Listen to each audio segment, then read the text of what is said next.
Have you missed media bells the whole year? I was thinking about that the other day. Like I was like, I didn't go to media after any game. Like that's crazy. How does it feel to be back, full participant, and you get your 5th year, I guess, know. right? It feels really good. I'm really just happy and excited to be back out there.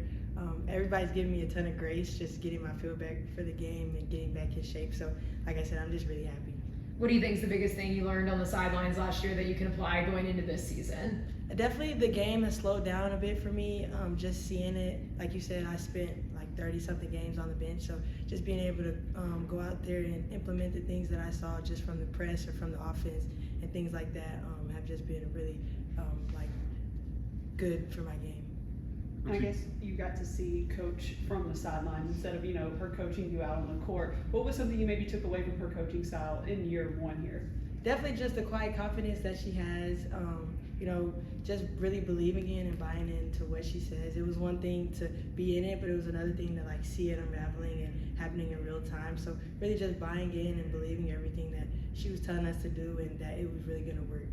Obviously you don't want to get injured, but do you feel like in the long term maybe there was a benefit from getting that different perspective on the sideline? Oh, definitely 100%. I wouldn't change a thing about what happened. I was just really appreciative to, grow as a leader vocally and just by example, just by sitting on the bench and really getting to know everybody and getting closer. And then just being able to learn from the things that I saw from sitting on the bench, just how to lead, how to interact with different people and the things on the from a basketball standpoint that I can implement too.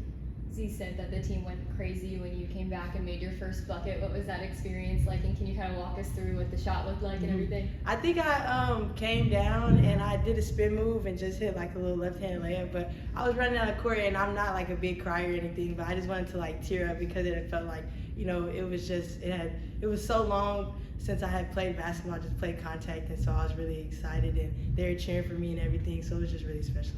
Z mentioned some of her favorite moments with baby Connor so far. Do you have one that stands out of the team or you, just being able to, interact and hang out with him? I saw him crying the other day and he was like really fast and I was like, oh my gosh, like he's so big. But I have a 13-year-old sister and so I got to see her grow up and she had like a little giraffe toy and I saw that at Coach Kim's house the other day, so I thought that was really cute that it's got like still in style. So I'm just excited to continue to see him grow. I love when he comes to practice and like we're about to run, he starts crying and we're like, yes, too. So things like that. Every game last year, you just had such a positive attitude and a smile on your face. What kind of gave you that outlook, and how were you able to maintain that positivity all year? Yeah, I called my parents right after I got injured, and they kind of just told me, hey, like, sit in it for a couple minutes, a couple hours even, and then after that kind of just change your perspective. Like, you can't change what happened. So just my teammates, my family, big in my faith, just believe that everything happens for a reason. God doesn't make mistakes, and so everybody just poured into me. They didn't treat me any differently. They had to give me a ride everywhere because I did tear my right one, but they just folded up my scooter, put it in their trunk, and just kept it moving. So it's definitely the people around me that just kept pouring into me and to make it seem like it ended up being a great year overall. So it's been a while. Have you thought about you stepping back out on the court at Food City Center for your first game? I was telling Coach Jenna that literally like 10 minutes ago. I was telling her I'm kind of nervous to like playing a game with the lights on with the refs. I'll probably go out there and foul or something like that just to get my footing back under me. But I'm really excited to and looking forward to it. When people ask me what I'm looking for most, I just say a game, like just playing against somebody else, playing with refs. So it's definitely gonna be surreal, and I'm kind of probably gonna like be taken aback, like back to my freshman year when I was playing in my very first game, but I'm looking forward to it. You're the longest tenured Lady Vol on the team now. What does it mean to you to spend all 5 years at UT? Oh, it means a lot. Just being, it's kind of rare these days to just have somebody go through the whole program. So I just have so much pride putting on a jersey, putting on a practice uniform, anything Tennessee related. Just being here for 5 years, I've seen the program just grow so much, the staff grow. We've had so many good players throughout the years that I've been here. So just being able to be prideful, leaning towards that, and just really thankful for the opportunities that I've had here. How have you seen Coach Kim kind of balance out being a mom and being a coach in her second year? Yeah, we had to tell her a couple times, like chill, But it's just been really cool to see her, and then her husband Justin is around too. So just seeing their family is really cute.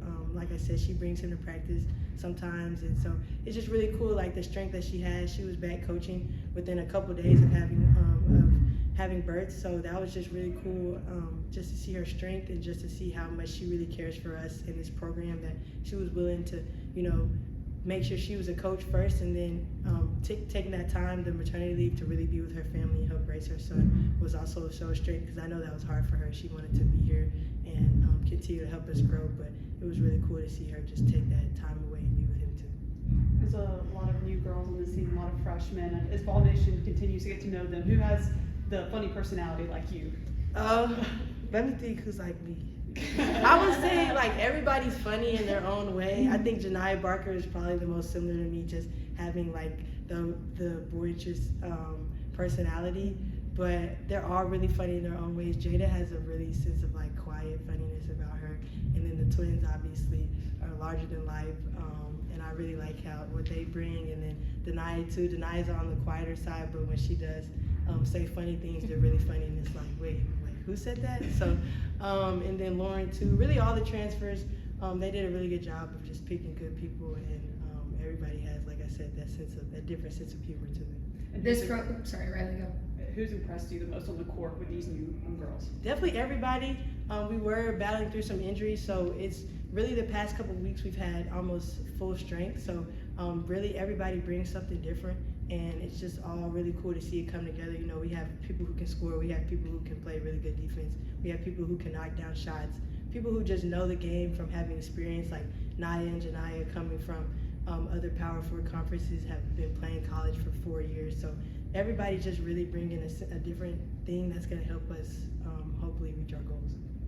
Z had mentioned her mental game really growing in the offseason. How have you seen that kind of transpire for her on and off the court? Yeah, Z has done a really good job of just bouncing back from those mistakes. There was a couple times last year where we could visibly see during the game where she was down on herself or upset about certain things, and now she's just bouncing back really quick.